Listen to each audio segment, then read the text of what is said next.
درود شریف پڑھ لیجیے۔ اللہم صلی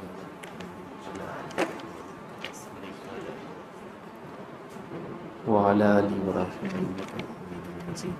اللہم بارک علی محمد وعلی آل محمد کما بارکت علی ابراہیم وعلی آل ابراہیم انک حمید مجید۔ اعوذ باللہ من الشیطان الرجیم، بسم اللہ الرحمن الرحیم۔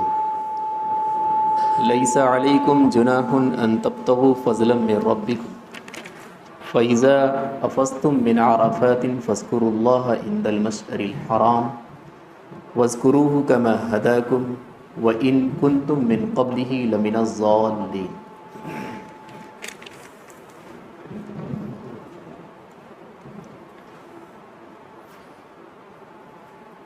زمانے جاہلیت کے اندر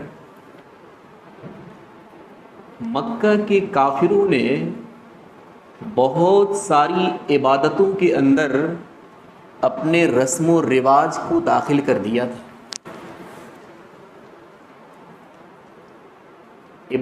عبادت نہیں رہ گئی تھی، بلکہ نمائش کی جگہ بنا دی گئی تھی۔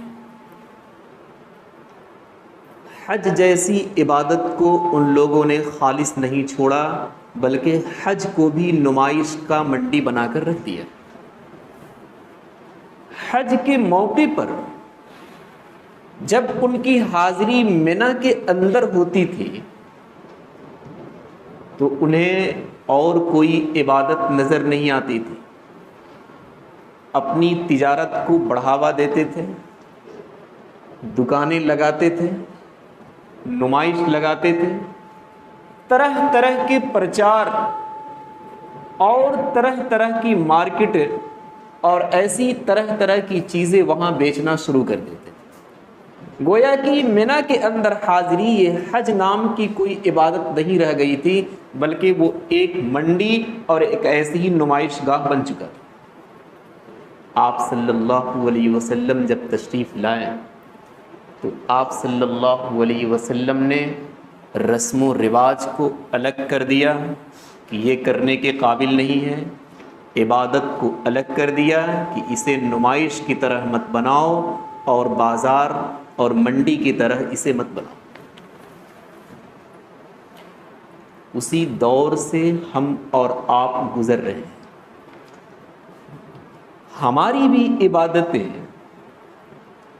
اب رسم و رواج سے خالی نہیں رہ گئی۔ جو اچھا لگتا ہے ہم سب کرتے چلے جاتے ہیں، چاہے اس کا ثبوت ہو یا نہ ہو، اور جو ہمیں خراب لگتا ہے گرچہ شریعت کی طرف سے اس کا ثبوت ہو، ہم اسے نہیں کرتے۔ شب برات کے موضوع پر آپ غور کیجئے گا، اللہ تبارک و تعالی نے خالص اس رات کو عبادت کے لیے بنایا۔ ہم نے کیا رسم اور رواج اس کے اندر داخل کر دیا؟ اب اس شب برات کے ساتھ حلوہ پوڑی عام ہو گیا ہے۔ وہ نفلی عبادت جس کے بارے میں آپ صلی اللہ علیہ وسلم نے ہمیشہ فرمایا کہ اسے چھپ چھپا کر کیا کرو، اپنے گھر کے کونے میں بیٹھ جاؤ، بند کمرے میں بیٹھ جاؤ، کسی کو خبر نہ ہو، اس نفلی عبادت کو ہم نے ایسا رواج دے دیا کہ اب شب برات جب ہی آتی ہے مسجدوں کے اندر ایک بھیڑ سی لگ جاتی ہے۔ بعض مسجدوں کے بارے میں ہم نے تو یہاں تک سنا کہ چائے بھی چل رہی ہے۔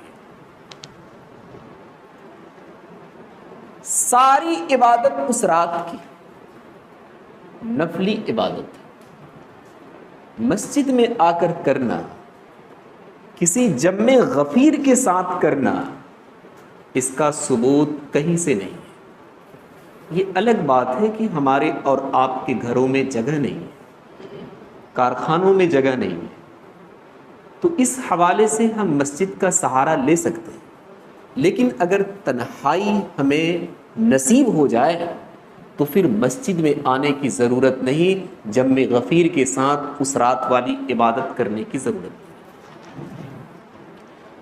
حلوہ پوڑی کا جو رسم چلا ہے، شیطان نے بھی اپنی کامیابی اس موقع پر حاصل کر لی ہے۔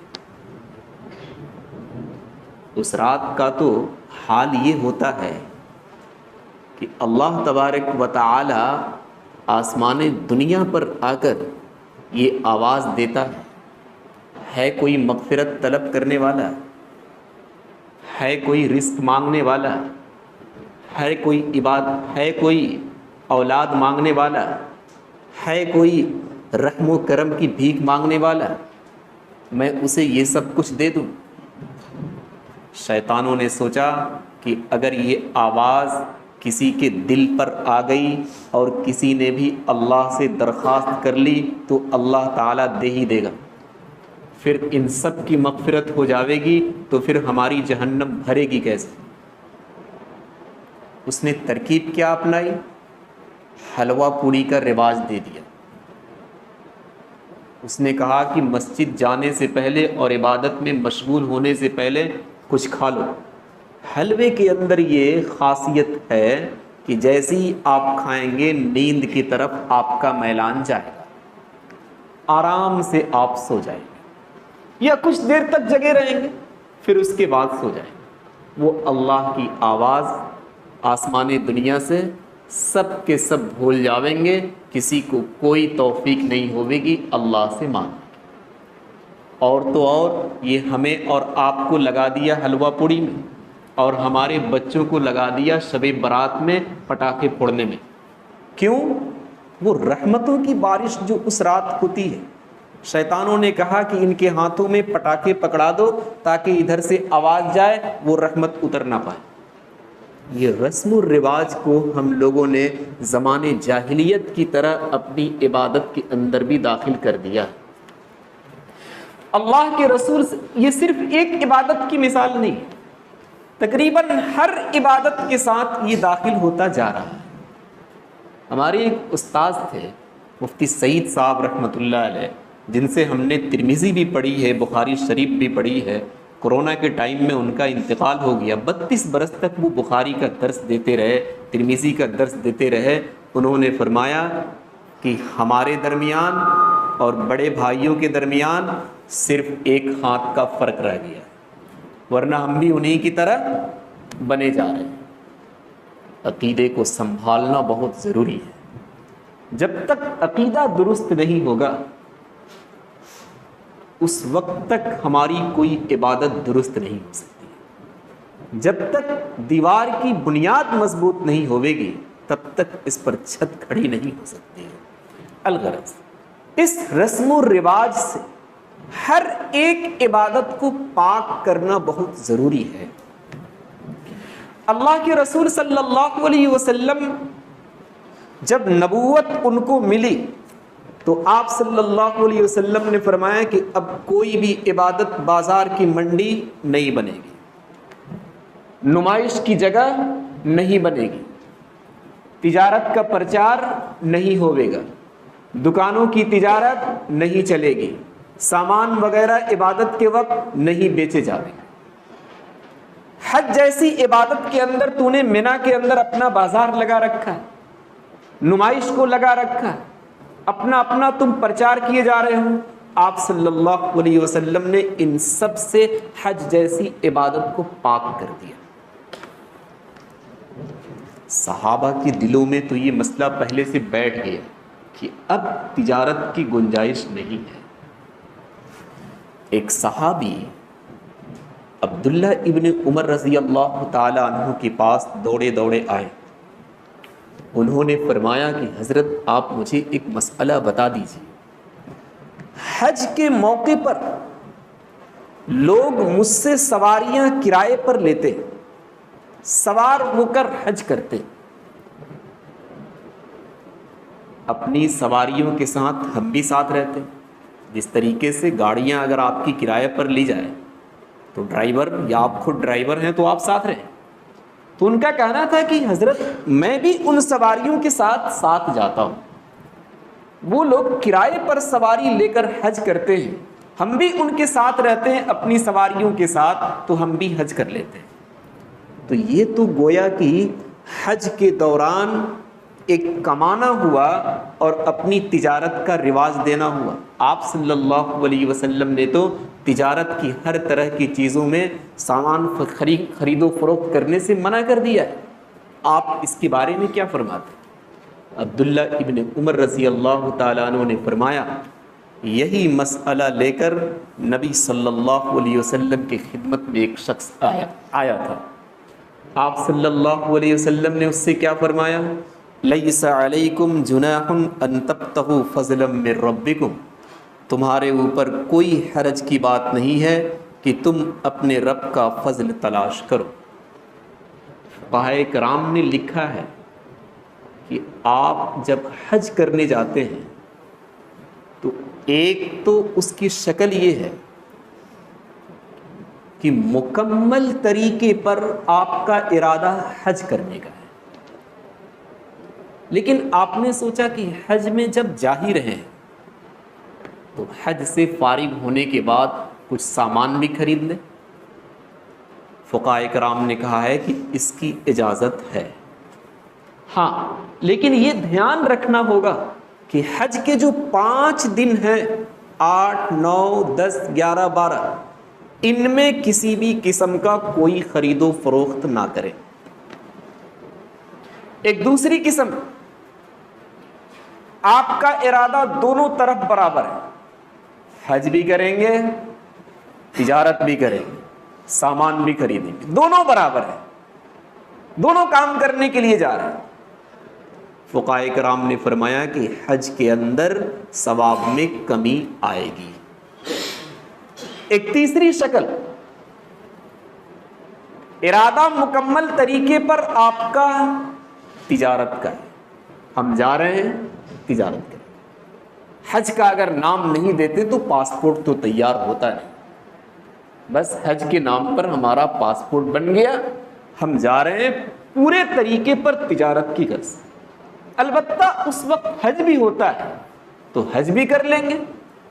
تو یہ ارادہ آپ کا ایسا ہو گیا کہ فقہائے کرام نے لکھا ہے کہ اس حج میں بھی ثواب کی کمی آئے گی۔ قرآن کریم نے عجیب و غریب اشارہ کیا ہے، مفسرین نے لکھا ہے فضلا من ربکم، اس سے اشارہ ملتا ہے کہ حج کرنے والا شخص صرف اور صرف حج کا ارادہ کرے، کسی بھی قسم کی تجارت کا ارادہ نہ کرے۔ یہ حج ہوگا اللہ کی رضا مندی کے لیے، یہ حج ہوگا اللہ کی خوشنودی حاصل کرنے کے لیے۔ اگر آپ نے تجارت کا ارادہ کر لیا تو پھر ثواب کے اندر کمی آئے گی ہی۔ لیس علیکم جناح ان تبتغوا فضلا من ربکم، تمہارے اوپر کوئی حرج نہیں ہے کہ تم تلاش کرو اپنے رب کا فضل۔ فَإِذَا أَفَضْتُم مِّنْ عَرَفَاتٍ فَاذْكُرُوا اللَّهَ عِندَ الْمَشْعَرِ الْحَرَامِ وَاذْكُرُوهُ كَمَا هَدَاكُمْ۔ منا میں حاضری ہوتی ہے 8 کو، اس کے بعد تمام کے تمام حاجی عرفات چلے جاتے ہیں۔ عرفات سے واپسی ان کی مزدلفہ کے اندر ہوتی ہے۔ اللہ تبارک و تعالیٰ نے فرمایا فَإِذَا أَفَضْتُم مِّنْ عَرَفَاتٍ، جب تم عرفات سے واپسی کرو، فَاذْكُرُوا اللَّهَ عِندَ الْمَشْعَرِ الْحَرَامِ، تو اللہ کو یاد کرو مشعر حرام کے پاس۔ مزدلفہ میں ایک پہاڑ ہے جس کا نام مشعر حرام ہے، اسی کے ارد گرد جگہ کا نام مزدلفہ ہے۔ اللہ تبارک و تعالیٰ نے فرمایا کہ عرفات سے منا نہیں آنا ہے بلکہ عرفات سے مزدلفہ ہے، اور مزدلفہ میں بھی تمہیں کیا کرنا ہے؟ اللہ کے ذکر میں رہنا ہے۔ وَاذْكُرُوهُ كَمَا هَدَاكُمْ، اللہ کا ذکر کیسے کرنا ہے؟ جیسے چاہو ویسے کرنا ہے؟ نہیں، اللہ نے ذکر کرنے کا طریقہ جیسے بتایا ویسے کرنا ہے، اپنی منمانی وہاں نہیں چلے۔ میں نے اس سے پہلے بھی بتایا تھا، بہت پہلے، کہ حج کے پورے فلسفے پر آپ غور کریں گے تو آپ کو پتہ چلے گا کہ یہ عبادت عقل سے سمجھی جانے والی عبادت نہیں ہے۔ اگر عقل سے سمجھ کر ہم اس عبادت کو کریں گے تو کہیں نہیں کر پائیں گے۔ اس پورے حج میں صرف اور صرف اللہ کی اطاعت اور فرما برداری دیکھی جاوے گی، اپنی عقل کا کہیں بھی کوئی گنجائش نہیں نکلتی۔ عرفات کے میدان کے بارے میں آپ صلی اللہ علیہ وسلم نے فرمایا کہ وہاں جب جاؤ، ظہر عصر ایک ساتھ پڑھ لو۔ آپ کی مسجد میں ظہر 12:45 پر ہے، عصر 4:45 بجے، یہی ہے۔ کتنا ٹائم پر ہو رہا ہے؟ اگر 1 منٹ کا ادھر ادھر فرق پڑتا ہے تو لوگ دروازے پر نظر رکھتے ہیں اور پھر گھڑی پر نظر رکھتے ہیں کہ گھڑی کہاں گئی اور امام صاحب کہاں گئے، کچھ پتہ ہی نہیں چلتا۔ مطلب اتنا ٹائم سے آپ کی نماز ہو رہی ہے کہ 1 منٹ بھی ہمیں اور آپ کو برداشت نہیں، اور کوئی پوچھتا بھی نہیں کہ امام صاحب ہو سکتا ہے کوئی آپ کے ساتھ پریشانی آ گئی جس کی وجہ سے 1-2 منٹ کی تاخیر آپ کی سمجھی گئی۔ نہیں، ایسا تذکرہ ہونا ہی نہیں چاہیے۔ تذکرہ یوں ہوگا کہ امام صاحب 1 منٹ لیٹ کر گئے، آج بتاؤ، تم لوگ توجہ ہی نہیں دیتے، کیوں لیٹ کیے؟ کوئی پوچھنے والا ہے؟ پوچھنا چاہیے، ہم آپ کو تنخواہ دے رہے ہیں، پیسے دے رہے ہیں ٹائم پر، اور آپ منٹ لیٹ کر جا رہے ہیں۔ یہ عجیب و غریب طبیعت بن گئی۔ جہاں بولنا ہے وہاں آواز نہیں کھلتی، جہاں تھوڑا نرمی اختیار کرنا ہے ساری آواز وہیں کھلتی۔ اللہ تعالی ہمیں اور آپ کو سیدھے راستے پر رکھے۔ کہاں زبان کھلنی چاہیے اور کہاں زبان نہیں کھلنی چاہیے، بہت سارے واقعات ہیں۔ الغرض ہمیں بتانا یہ ہے، آپ کی مسجد میں، ہماری مسجد میں ٹائم پر نماز ہو رہی ہے، جو بھی ٹائم، عصر ٹائم پر پڑھ رہے ہیں، ظہر ٹائم پر پڑھ رہے ہیں۔ جہاں سے یہ حکم چلا ہے وہاں کے بارے میں عقل کیا کہہ رہی ہے؟ وہاں تو اور ٹائم پر ہونا چاہیے، لیکن اللہ تبارک و تعالیٰ نے فرمایا کہ حاجیوں، عرفات کے میدان میں تمہاری حاضری ہوئی ہے، یہاں ٹائم مت دیکھنا، میرے حکم کو دیکھ لینا۔ ہم نے صاف بتا دیا کہ ظہر اور عصر کو ساتھ پڑھ لو، ظہر میں ہی دونوں نمازیں ادا کر لی جائے گی۔ وہاں سے جب تمہاری واپسی ہوئے گی مزدلفہ، ہم اپنی مسجد میں مغرب کی نماز وقت پر پڑھتے ہیں، عشاء کی نماز بھی وقت پر پڑھتے ہیں۔ اللہ کے رسول صلی اللہ علیہ وسلم نے فرمایا کہ جب مزدلفہ میں تمہیں حاضری ہو، تمہاری حاضری ہو جائے تو وہاں مغرب اور عشاء ایک ساتھ پڑھنا، دونوں کو عشاء کے ٹائم میں پڑھ لینا۔ عقل کچھ کام کر رہی ہے؟ نہیں کر رہی۔ فقہائے کرام نے تو یہاں تک لکھ دیا ہے کہ مغرب کی 5 منٹ کی بھی تاخیر ہو گئی تو وہ نماز اپنی فضیلت سے باہر چلی جائے گی، یعنی اب اس نماز کی کوئی فضیلت نہیں رہ گئی، آپ نے اتنی تاخیر کر دی۔ یہاں اتنی تاخیر ہو رہی ہے کہ مغرب کو مؤخر کرو، اور مؤخر کرتے کرتے کہاں لے کر چلے جاؤ؟ عشاء میں لے کر چلے جاؤ۔ وَاذْكُرُوهُ كَمَا هَدَاكُمْ، اللہ تبارک و تعالیٰ نے فرمایا جیسے میں نے بتایا ویسے اللہ کو یاد کرو، ویسی نماز پڑھو گے تب جا کر تمہارا حج ہوئے گا۔ اگر تم اپنی عقل لگانے لگے تو پھر تمہارا حج نہیں۔ ایک صاحب حج کرنے کے لیے گئے، انہوں نے کہا کہ کیا بتاؤں، وہاں کا نقشہ کچھ سمجھ میں نہیں آ رہا، دکان والا کیا بول رہا ہے، مکان والا کیا بول رہا ہے، منڈی والا کیا بول رہا ہے، تجارت والا کیا بول رہا ہے، آنے جانے والا کیا بول رہا ہے، سب بھول، صرف وہاں اذان ہماری طرح ہو رہی ہے اور کوئی چیز ہماری طرح نہیں ہو رہی ہے، صرف اذان ہی ہماری طرح ہو رہی ہے۔ ان لوگوں نے سمجھا ہی نہیں حج کی عبادت۔ وَاذْكُرُوهُ كَمَا هَدَاكُمْ، اللہ نے فرمایا کہ جیسے میں نے تمہیں بتایا ہے ویسے میرا ذکر کرنا، اگر اس سے ہٹ کر تم ذکر کرو گے تو پھر یہ تمہاری عبادت قبول ہونے والی نہیں۔ اللہ کو یاد کرنا، اس کی بھی بڑی فضیلت ہے اور بڑی اہمیت ہے۔ یاد کرنے کے طریقے بھی ہمارے بزرگان دین نے احادیث کی روشنی میں بتایا ہے۔ ایک ہوتا ہے زبان سے یاد کرنا، اللہ اللہ کہتے رہیں، لا الہ الا اللہ، سبحان اللہ، الحمدللہ، یہ سب ہے ذکر لسانی، زبان سے یاد کرنا، اور ایک ہوتا ہے ذکر قلبی، دل سے یاد کرنا۔ اس کو آپ یوں سمجھیں کہ آپ کو ہر روز ٹھیک 10 بجے ٹائم پر آفس نکلنا ہے۔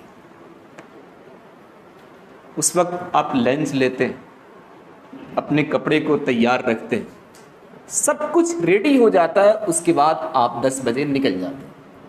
اتفاق سے گھر والوں نے، اہلیہ نے آپ کے کپڑے کو تیار نہیں کیا یا آپ کے لنچ کو تیار نہیں کیا، لیکن چونکہ آپ کو نکلنا ہے، آپ جلدی سے بس جیسے تیسے ہو سکا آپ لے کر نکل تو گئے، لیکن پورا راستہ یاد رہا کہ اہلیہ کو ٹائم بتانا ہوگا کہ اس ٹائم پر ہمیں کمپنی جانا ہے، اس سے پہلے یہ سامان ریڈی ہونا چاہیے۔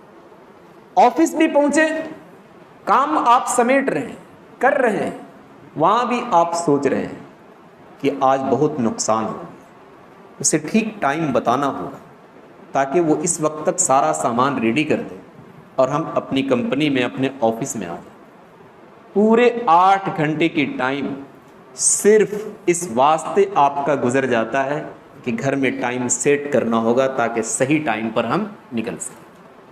کام تو کچھ اور ہو رہا ہے، راستے میں آپ سفر کر رہے ہیں، کمپنی میں جا کر اپنے کاغذات کو کھنگال رہے ہیں، کہیں دستخط کر رہے ہیں، کہیں آپ کام کر رہے ہیں، ادھر سے ادھر آپ کی فائلیں جا رہی ہیں، لیکن ذہن میں کچھ اور آ رہا ہے۔ یہ ہے ذکر قلبی۔ ایسے ہی اللہ کی یاد ہونی چاہیے۔ کام آپ کرتے رہیں، بس بنانے والا اللہ، ہمیں ٹھیک رکھنے والا اللہ، تکمیل تک پہنچانے والا اللہ۔ یہ اللہ کو ہر وقت یاد رکھنا، یہ ہے ذکر قلبی۔ اس کا فائدہ کیا ہوتا ہے؟ آدمی جب ہر وقت اللہ کو حاضر و ناظر مانتا ہے اور اسے یاد رکھتا ہے، تو آپ کو کیا لگتا ہے جب آدمی دنیا سے جانے لگے گا تو کیا اس کی زبان پر اللہ کا ذکر نہیں رہے گا؟ رہے گا۔ جب ہر وقت اللہ کو یاد رکھے ہوئے ہے تو جاتے وقت بھی اس کی زبان پر اللہ یاد رہے گا۔ لوگوں نے لکھا ہے کہ ابن زوجی کا جب انتقال ہو گیا تو غسل دینے والے نے دیکھا کہ ان کی انگلیاں ہل رہی ہیں۔ محسوس یہ کیا کہ اپنے زمانے میں اللہ کا ذکر انہوں نے اتنا کیا ہے کہ مرنے کے بعد بھی ان کی انگلیاں ذکر میں ہیں۔ ابو ہریرہ رضی اللہ تعالیٰ عنہ کے بارے میں لکھا ہے کہ وہ ایک دن کے اندر 12,000 مرتبہ اللہ کا ذکر کیا کرتے تھے۔ ایک اللہ والے ہیں، ان کے بارے میں لکھا ہے کہ 40,000 مرتبہ اللہ کا ذکر کیا کرتے تھے۔ شبلی رحمۃ اللہ علیہ کے بارے میں لکھا ہے کہ 1,00,000 مرتبہ اللہ کا ذکر کیا کرتے تھے۔ جب اللہ کے ذکر میں ہماری زبان تر رہے گی تو پھر اللہ تبارک و تعالیٰ کی برکتیں اور اس کی رحمتیں بھی ہمارے ساتھ رہیں گی۔ ہم ایمان والوں کو پوری زندگی صرف برکت کو ہی سکھایا گیا، غیروں نے اس لفظ کو نہیں سنبھالا اور اس کو نہیں سمجھ پایا، لیکن برکت نام کی بھی کوئی چیز ہے، ہم اسے کر کے دیکھیں۔ آپ صلی اللہ علیہ وسلم حلیمہ کی بکریوں کے ساتھ جایا کرتے تھے، بکریاں کوئی اور چراتا تھا، آپ صلی اللہ علیہ وسلم بھی وہیں ساتھ رہتے تھے اور لوگوں کی بکریاں بھی وہیں چرنے کے لیے جاتی تھی، لیکن حلیمہ کی بکریاں جب چر کر آتی تھی تو ان بکریوں کے دودھ اتنے ہوتے تھے کہ اندازہ لگانا مشکل پڑ جاتا تھا۔ لوگوں کا کہنا تھا کہ ہماری بھی بکریاں وہیں گھاس چرتی ہیں اور اسی جگہ پر چرتی ہیں، لیکن اتنا دودھ تو نہیں نکلتا جتنا کہ حلیمہ کی بکریوں کے اندر دودھ ہوتا ہے۔ بس فرق اتنا ہی ہے کہ آپ صلی اللہ علیہ وسلم کی نگرانی کرنے کی وجہ سے بکریوں کے اندر دودھ میں برکت آ گئی اور غیروں کی بکریوں کے اندر دودھ میں برکت نہیں ہے۔ برکت بھی نام کی چیز ہے۔ ابو ہریرہ اگر 12,000 مرتبہ ذکر کر رہے ہیں تو آپ یہ اندازہ لگائیے گا کہ کیسے وہ کام کیا کرتے ہوں گے۔ اس چکر میں مت پڑیے گا، اللہ تبارک و تعالی موجود ہے، وہ وقت کے اندر برکت دینے والا ہے۔ شبلی رحمۃ اللہ علیہ 1,00,000 مرتبہ اگر وہ اللہ کا ذکر کرتے ہیں تو وہ واقعتاً ضرور کرتے ہوں گے، اللہ تبارک و تعالی ضرور اپنے وقت کے اندر برکت دے دے۔ وَاذْكُرُوهُ كَمَا هَدَاكُمْ، اللہ تبارک و تعالی نے جیسے ذکر کرنے کو بتایا ویسے کیا جائے۔ ابو ہریرہ رضی اللہ تعالی عنہ کی روایت ہے کہ آپ صلی اللہ علیہ وسلم نے فرمایا کہ اللہ اللہ کہنے والا جب کہتا ہے تو فرشتے اسے اپنے گھیرے میں لے لیتے ہیں، رحمتیں اس کے اوپر چھا جاتی ہیں، سکینہ نازل ہوتا ہے، اور پھر اللہ تبارک و تعالیٰ دیکھتا ہے کہ یہ میرا ذکر کر رہا ہے، تو پھر اللہ تبارک و تعالیٰ جو اس کے پاس مخلوق ہے، فرشتوں کی مخلوق، فرشتوں کے سامنے اس بندے کا ذکر کرتا ہے، فرشتوں سے یہ عرض کرتا ہے کہ فرشتوں کی جماعت دیکھو اس بندے کو، جب میں اسے بنانے جا رہا تھا تو تمہارا یہ کہنا تھا کہ تم کس مخلوق کو بنا رہے ہو، یہ انسان دنیا کے اندر جانے کے بعد خون ریزی کریں گے، قتل و غارت کریں گے، ایک دوسرے کو ستائیں گے، مار پیٹ کریں گے، ایسی مخلوق کو بنانے کی ضرورت نہیں ہے۔ دیکھ لو اس مخلوق کو، اپنے بال بچوں کو دیکھ کر، اپنے پڑوسیوں کو دیکھ کر، اپنے رشتہ داروں کو دیکھ کر، تمام حقوق کی ادائیگی کرنے کے باوجود ہمارے لیے یہ وقت نکال کر اللہ اللہ کہہ رہا ہے، لا الہ الا اللہ کہہ رہا ہے، ہمارا نام لے رہا ہے، ہمارا ذکر کر رہا ہے۔ شبلی رحمۃ اللہ علیہ جب اللہ اللہ کہا کرتے تھے تو ان کے ایک شاگرد نے فرمایا کہ آپ اللہ اللہ کیوں کہتے ہیں، لا الہ الا اللہ کہیے۔ شبلی رحمۃ اللہ علیہ نے فرمایا کہ لا الہ کوئی معبود نہیں الا اللہ، اللہ کے علاوہ۔ کہیں ایسا نہ ہو کہ میں لا پر پہنچوں اور میری موت آ جائے تو پھر ہوئے گا یہ کہ میں نے کہہ دیا کوئی معبود نہیں اور میں مر گیا، اس لیے میں کیا کرتا ہوں، اللہ کا نام لیتا ہوں۔ دیکھیے ان کا یقین، ہم تو اس اطمینان سے ہیں کہ ابھی مرنا نہیں ہے، ابھی تو یہ بنانا ہے، وہ بنانا ہے، یہ کرنا ہے، وہ کرنا ہے، یہ سب پہلے سے ہی دل میں بیٹھائے ہوئے ہیں کہ وہ کر کے جانا۔ شبلی رحمۃ اللہ علیہ کو اتنا بھی بھروسہ نہیں ہے اور اتنا بھی اعتماد نہیں، کہیں ایسا نہ ہو جائے کہ لا الہ کہوں اور الا اللہ کہنے سے پہلے کیا ہو جائے، موت ہو جائے۔